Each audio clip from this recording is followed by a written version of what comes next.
Kahit sa harap ng bagyo, hindi ng anumang unos ang pusong dakilang lubos.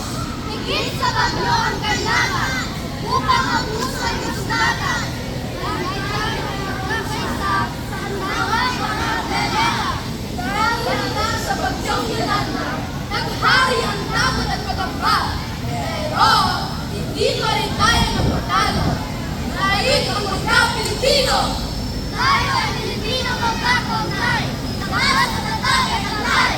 Kaya kahit anong problema ng kapatid, kaya natin harapin. sa pamamagitan ng pagkakaisa, walang hindi makakaya. Sa pamamagitan ng pagtutulungan, walang hindi kaya lapasan.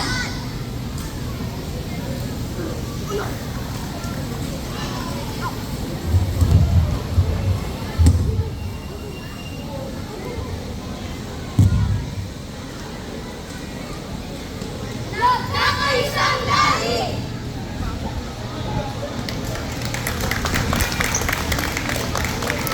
Kitang-kita ang